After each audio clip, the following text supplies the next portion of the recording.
Halo, jumpa lagi dalam obrolan bersama Kang Hasan. Kali ini saya akan membahas tema parenting. Banyak pertanyaan ke saya soal parenting, salah satunya ini yang akan saya jawab.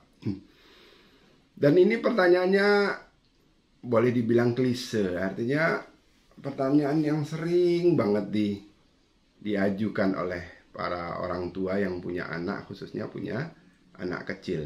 Ya. Pertanyaannya adalah, anak saya kok main game terus, disuruh berhenti nggak mau, susah banget disuruh berhenti, dan kalau sampai pada level yang parah itu, ya kalau disuruh berhenti ngambek, disuruh berhenti ribut, disuruh berhenti berantem, bahkan sampai terjadi kekerasan. Ini bukan persoalan yang sederhana ya, bukan persoalan yang sederhana. Banyak kasus, yaitu tadi pendidikan di rumah tangga, pendidikan anak jadi berantakan gara-gara kasus ini. Nah, dimulainya dari mana? Dimulainya dari saat anak kecil kan, masih kecil, tidak diatur, dibiarkan terus sampai besar.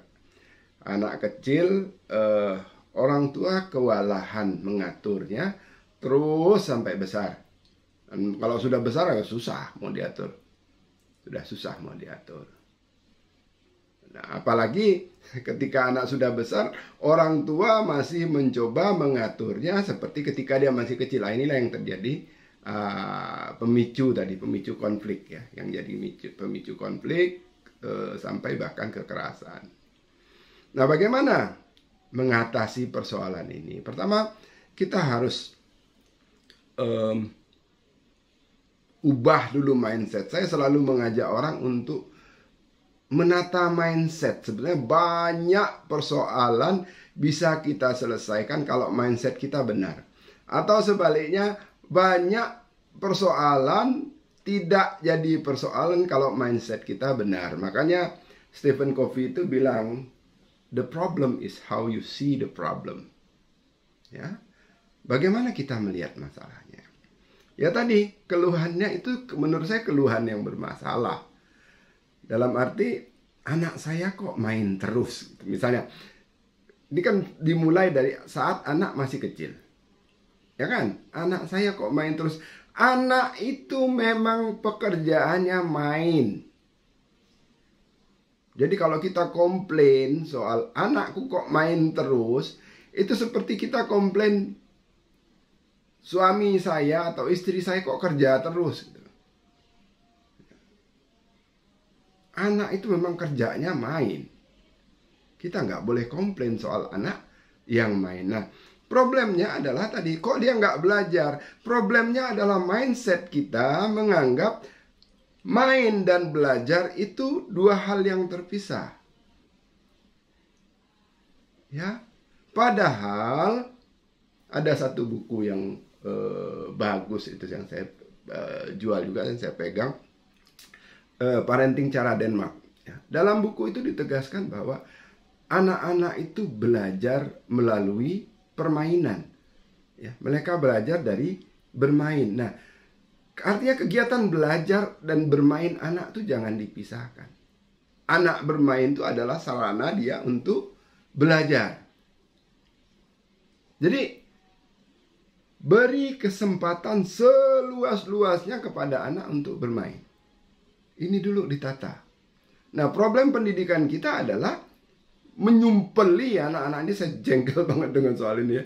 Nyumpeli anak-anak dengan pelajaran sejak mereka usia dini ya. Di PAUD itu sudah dikasih pelajaran. Pada saat usia anak sebenarnya harus dia bermain.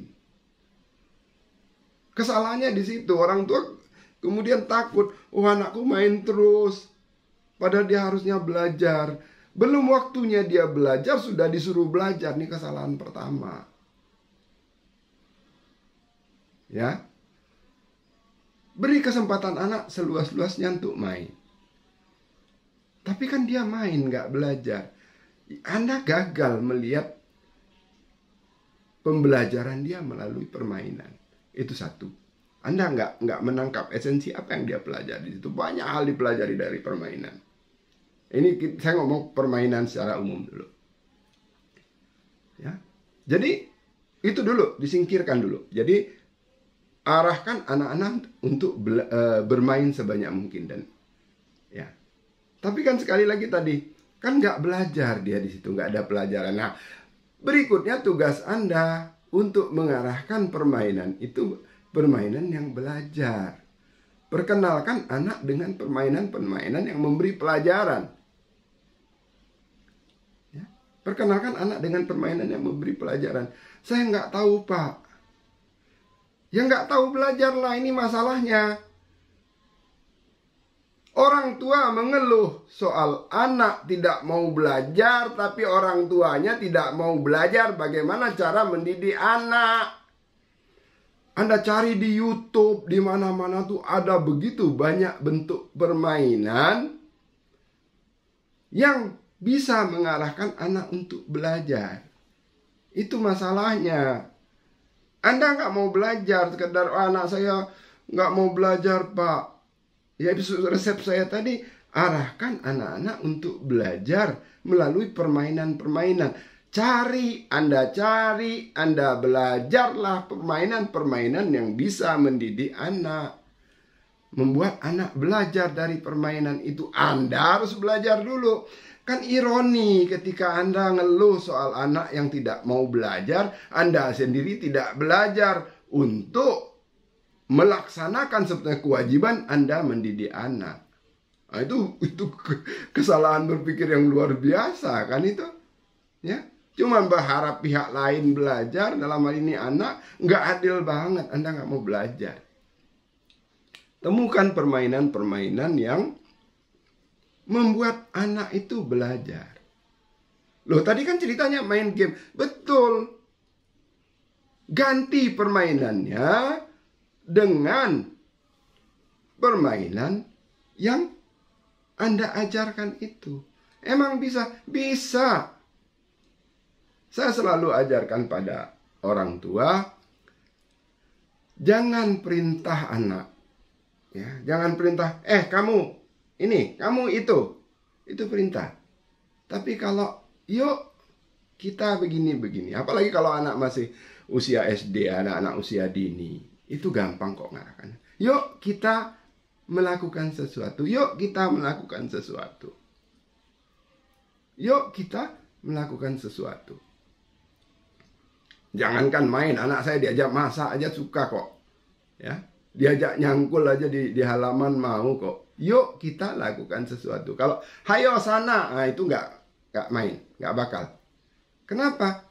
Yang memberi instruksi tidak terlibat. Tapi yuk kita, anak saya ajak nyuci piring mau, diajak eksperimen fisika mau, eksperimen biologi mau, diajak nyangkul mau. Ya. Loh, tapi kan saya nggak punya waktu. Nah, inilah masalahnya. Banyak orang tua ingin anaknya begini dan begitu, tapi dia tidak mau menyediakan waktu untuk mendampingi anaknya, mendidik anaknya, berharap perkataan dia itu adalah magic word yang begitu anaknya akan langsung ikut. Enggak bisa. Atau berharap kayak presiden direktur sekali ngomong anaknya sudah ikut, manajer-manajernya sudah ikut perintah. Enggak bisa. Anda harus terlibat dalam proses mendidik anak itu.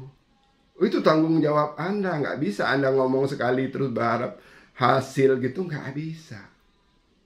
Ya, dampingi anak Anda untuk bermain bersama.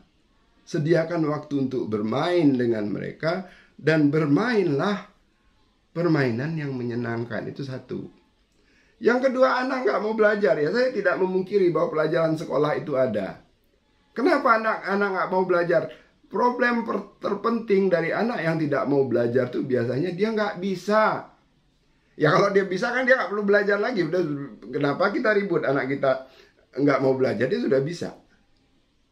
Nah, Anak terbentur dengan kesulitan dan tidak ada yang membantu dia, capek dia berhenti, ya udahlah. Karena itu tugas kita adalah mempermudah anak untuk memahami materi pelajaran dia. Bagaimana kita memahami materi bagaimana kita membuat anak itu mudah memahami materi pelajaran dia. Ya macam-macam caranya. Ya. Kita jelaskan dengan berbagai tool. Ya. Kita beri pendekatan ini. Kan kita tahu tingkat berpikir anak kita. Kita selami tingkat berpikir anak kita. Kita dekati dengan penjelasan-penjelasan yang mudah kita pahami. Nah, itulah sebabnya saya mengajarkan kepada para orang tua. Orang tua itu adalah guru bagi anak-anaknya. Ya kalau berharap guru semua pendidikan itu selesai di sekolah, itu kesalahan yang lain lagi, besar lagi kesalahannya. Anda terlibat membantu dia belajar. Pahami di mana kesulitan dia. Carikan solusi terhadap kesulitan belajar dia. Nah, yang sudah terlanjur kecanduan, bagaimana solusinya? Anda nggak bisa datang jebret langsung ada solusi, tidak. Anda harus involve sebanyak-banyak. Anda harus terlibat sebanyak-banyaknya dengan anak Anda, baru perlahan-lahan menggeser kebiasaan dia. Jangan berharap ngomong sekali terus anakmu berubah, itu udah deh, nggak mungkin. Ya, terlibat dengan anak, intens berkomunikasi. Gantikan game tadi dengan kehadiran Anda. Ya. Ajak anak untuk makan bareng, misalnya nonton sesuatu bareng, main bareng, melakukan apalah, macam-macam hal bisa Anda lakukan. Dibujuk ya, ajak jalan bareng dan sebagainya. Bangun ikatan yang kuat dengan anak. Kemudian perlahan alihkan ke kegiatan yang lebih positif. Ya, misalnya ajak anak pergi berenang, ajak anak pergi mancing. Pada waktu-waktu dia senggang, Anda harus investasi waktu sekarang. Kalau enggak, ya problemnya akan makin membesar. Ya, akan makin membesar. Jangan berharap dengan ngomong Anda bisa mengubah perilaku anak Anda, nggak bisa. Anda harus membangun bonding yang membuat dia merasa Anda hadir, merasakan kasih sayang. Nah, kemudian perlahan Anda berikan aktivitas lain yang lebih positif. Tentu saja main game itu juga tidak harus dihentikan sama sekali. Diberikan komitmen untuk berapa jam saja dan sebagainya. Itu hanya bisa dibuat kalau Anda punya komunikasi yang baik, punya bonding yang baik. Nah, kesalahan mendasar dalam banyak kasus yang seperti ini adalah orang tua berharap instan, ngomong sekali anaknya jalan, ya, diberi satu tindakan anaknya berubah. Dan dia tidak mau intens terlibat bersama anaknya, itu keliru. Tidak mungkin terjadi. Jadi, kalau saya konsepnya, jadilah orang tua yang hadir. Jadilah orang tua yang guru. Itu konsep saya. Ya. Kalau Anda hadir, Anda jadi pembimbing, problem-problem seperti ini bahkan tidak akan pernah muncul. Ya, tidak akan muncul. Ya. Kalaupun dia muncul, Anda bisa segera mengatasinya. Ya, jadi kalau ada yang bertanya seperti itu, saran saya yaitu tadi, cuci dulu otak Anda soal parenting. Ya, cuci mindset Anda soal parenting. Karena kalau enggak, ya akan putar-putar di situ terus. Anda tidak berani masuk ke substansi persoalan. Oke, itu saja obrolan saya kali ini. Mudah-mudahan bermanfaat untuk Anda semua. Terima kasih sudah mengikuti channel ini. Jangan lupa subscribe ya. Terima kasih.